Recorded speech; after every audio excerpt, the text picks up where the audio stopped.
Bonjour chers parents, je suis très heureux de pouvoir vous retrouver aujourd'hui dans le cadre de cette conférence qui porte sur la gestion de la fin d'une période d'évaluation, notamment la fin d'un trimestre, à travers l'outil qui le symbolise le plus, le bulletin scolaire.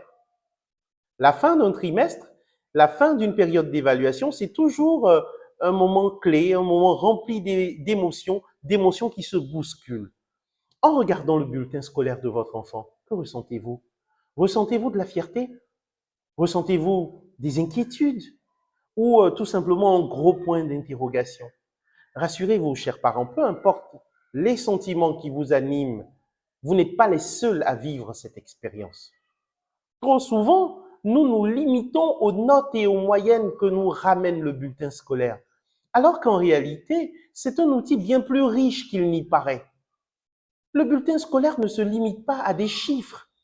Il va beaucoup plus loin en racontant une histoire. L'histoire des efforts, l'histoire des progrès, l'histoire des défis et des opportunités de votre enfant, histoire dont vous devez vous saisir. C'est pour cela que dans le cadre de cette conférence, nous allons vous aider à regarder au-delà des notes. Nous allons vous aider à décrypter les messages qui sont contenus dans ces chiffres, afin que vous puissiez de façon optimale, de façon efficace, accompagner votre enfant sur le chemin de sa réussite scolaire. Alors, chers parents, ensemble, faisons en sorte que désormais, les moments de lecture du bulletin scolaire de notre enfant soient de véritables opportunités riches, de véritables opportunités constructives, de véritables opportunités motivantes.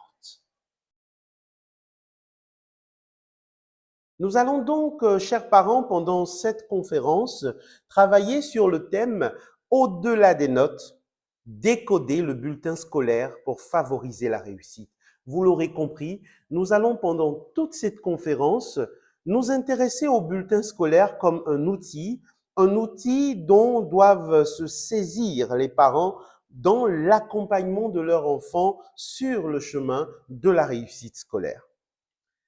La fin de trimestre ou la fin d'une période d'évaluation, chers parents, rime généralement avec des défis subtils, voire insoupçonnés, tels que la gestion de stress et de malentendus, mais également la gestion de la collaboration avec l'école à travers principalement les enseignants. De nombreux parents se focalisent uniquement sur les notes chiffrées, ce qui peut engendrer naturellement une pression inutile, aussi bien sur l'enfant que sur les parents eux-mêmes.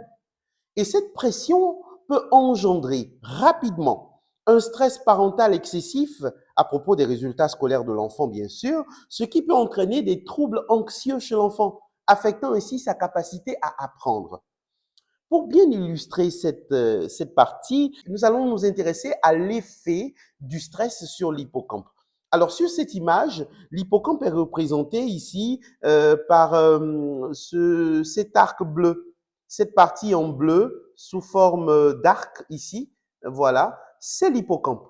Et l'hippocampe joue un rôle extrêmement important dans les apprentissages des enfants.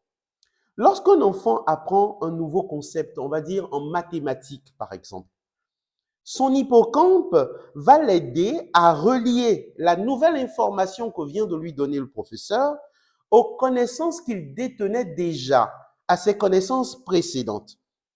L'hippocampe, dans le cerveau d'un enfant en apprentissage, comme je le disais tout à l'heure, joue un rôle essentiel. Il joue un rôle essentiel dans la consolidation des souvenirs de l'enfant, mais également dans l'organisation des connaissances. Et des études scientifiques ont montré que des enfants qui ont subi un stress chronique, notamment lié à un environnement scolaire stressant, une anxiété parentale ou des pressions excessives, présentent souvent une réduction du volume de l'hippocampe, ce qui peut affecter les capacités d'apprentissage de ces enfants-là. De plus, comme le montrent les recherches de Rena Repetti, une psychologue et chercheuse reconnue, notamment sur les dynamiques familiales et la performance scolaire, ces études donc nous montrent que des attentes rigides et des réactions négatives aux mauvaises notes peuvent entraîner un repli émotionnel de l'enfant. Alors, chers parents, attention avec le stress et les malentendus qui peuvent survenir à l'occasion de la fin d'une période d'évaluation, par exemple la fin d'un trimestre, car ce genre de situation peuvent produire des conséquences terribles.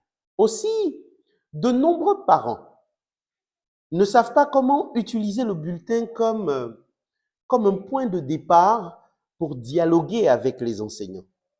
En effet, l'interaction entre l'école et la famille est essentielle. Elle est essentielle pour maximiser le développement global de l'enfant et le bulletin scolaire va favoriser cette interaction. Généralement, le bulletin scolaire est perçu comme un miroir. Un miroir à travers lequel le parent se voit lui-même. Mais aussi un miroir à travers lequel le parent voit son enfant comme une sorte de projection de lui-même, parent. Dans ce contexte, le parent interprète souvent le bulletin de son enfant comme une sorte de jugement de valeur sur ses propres compétences parentales, mais aussi sur l'intelligence de son enfant. Chers parents, cette façon d'interpréter le bulletin scolaire n'est ni pertinente, ni constructive. Pourquoi cette interprétation est-elle fréquente chez la plupart des parents? Bien sûr parce que les parents investissent émotionnellement dans la réussite scolaire de leurs enfants, ce qui peut conduire à voir les résultats scolaires comme une sorte de reflet de cet investissement-là ou des capacités éducatives même du parent. Également parce que une mauvaise performance peut être perçue comme un échec personnel, particulièrement dans les cultures ou les familles dans lesquelles les performances scolaires sont fortement valorisées. Une troisième cause pourrait être les notes chiffrées qui sont souvent perçues comme une mesure absolue de l'intelligence. Par exemple, un enfant qui obtient de faibles notes peut être injustement perçu comme moins intelligent. Et cette impression peut être amplifiée quand le parent compare son enfant à d'autres enfants. À ce sujet, il faut clairement comprendre que les notes ne mesurent pas l'intelligence dans sa globalité. Elles reflètent principalement des compétences académiques spécifiques et la capacité de l'enfant à répondre à un certain cadre pédagogique qui s'impose à lui. Aussi, il faut savoir que l'intelligence est multifactorielle, on le verra un peu plus tard. Elle inclut des dimensions variées, linguistiques, logico-mathématiques, artistiques, sociales, émotionnelles, etc. Un enfant peut exceller dans des domaines qui ne sont pas toujours reflétés dans le bulletin scolaire. Par exemple, il peut avoir des aptitudes sociales importantes, il peut avoir une aisance en communication, il peut faire preuve d'empathie ou d'écoute active, etc. Et les perceptions dont nous parlons présentent des risques importants. D'abord pour l'enfant. Le fait de se sentir jugé ou réduit à ses performances scolaires peut affecter la confiance de l'enfant en lui-même, peut affecter sa motivation et son bien-être émotionnel. L'enfant peut développer également une peur de l'échec ou une dépendance excessive à l'approbation parentale. Pour les parents, cette perception erronée peut générer un stress inutile, mais totalement inutile, ou une pression excessive sur l'enfant. On en a parlé tout à l'heure.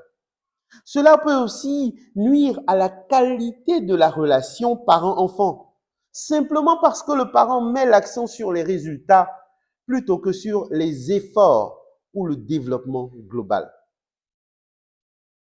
C'est pour proposer une alternative constructive à ce type de perception toxique que nous sommes réunis à travers cette conférence. Plutôt que de percevoir le bulletin comme un miroir ou un jugement, vous pouvez, chers parents, l'envisager comme un outil diagnostique, un point de départ pour le dialogue avec les enseignants, un levier de soutien et d'encouragement.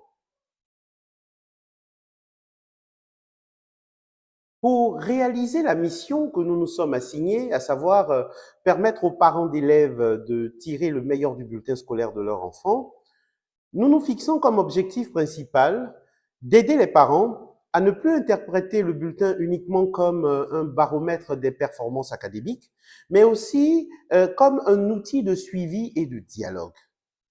Plus spécifiquement, il s'agira pour nous d'identifier les forces et les talents spécifiques des enfants, de décoder les éventuelles difficultés pour les adresser de manière proactive et aussi de renforcer la motivation scolaire. Et cette conférence s'appuie sur des fondements scientifiques solides pour proposer une approche non seulement scientifique, mais pratique. Nous nous appuierons essentiellement sur les neurosciences pour expliquer les impacts émotionnels et cognitifs, la psychologie de l'apprentissage pour encourager des stratégies pédagogiques efficaces, la pédagogie pour valoriser l'évaluation formative et les compétences multiples. Nous nous appuierons également sur les sciences sociales pour promouvoir des relations parents-enfants positives. Et enfin, nous nous appuierons sur le domaine de la psychologie cognitive pour créer un cadre motivant et bienveillant. La conférence que nous allons aborder comprendra, outre l'introduction que nous sommes en train de traverser, 4 parties. Et l'agencement de ces 4 parties repose sur une progression logique, structurée, qui va vous guider, chers parents, dans la compréhension et l'utilisation du bulletin scolaire comme un outil de suivi constructif pour vos enfants. Dans la première partie, comprendre le bulletin scolaire, nous allons poser les bases en expliquant la structure du bulletin scolaire. L'objectif ici étant d'assurer que vous sachiez identifier les différentes sections du bulletin scolaire et que vous compreniez ce que reflète chaque élément. En maîtrisant la structure et les composants du bulletin, les parents acquièrent une vision claire de l'outil. Ça, c'est très, très important. Et cette vision claire de l'outil va permettre d'aborder plus efficacement, dans la partie suivante, une interprétation plus approfondie des informations contenues dans le bulletin. Et donc, dans cette deuxième partie, nous allons approfondir la compréhension en vous guidant, chers parents, pour analyser le contenu du bulletin de votre enfant. Vous allez pouvoir relier les éléments, notes, commentaires, comportements, etc., pour en tirer des conclusions significatives. Vous allez pouvoir identifier des tendances et des signaux d'alerte. Et après avoir compris les composantes du bulletin dans la partie 1, après avoir pu donner du sens aux différentes données dans la partie 2, il importe de pouvoir mettre en œuvre les réactions adaptées. Et cela, nous allons le faire dans la partie 3. Il faut le savoir, sans analyse correcte, les actions entreprises pourraient être inappropriées ou inefficaces. Et dans la partie 3, réagir efficacement, nous allons transformer les analyses effectuées en actions concrètes et constructives. Vous allez pouvoir à ce niveau, chers parents, identifier les attitudes positives à adopter, ainsi que les stratégies adaptées à mettre en œuvre pour accompagner vos enfants. Vous allez pouvoir disposer d'outils pratiques pour répondre aux besoins identifiés dans l'interprétation. Une fois nos actions calibrées, nous allons dans la même lancée nous intéresser à des questions fréquentes, des questions qui se posent fréquemment du côté des parents. Les parents se posent souvent un certain nombre de questions. Nous allons les aborder et proposer des solutions adaptées dans la partie 4. D'accord? Nous allons apporter des réponses ciblées à des préoccupations courantes. L'exercice nous permettra d'anticiper les doutes ou objections des parents face à la mise en œuvre des conseils développés dans les 3 premières parties, de proposer des solutions qui renforceront l'efficacité des approches abordées précédemment.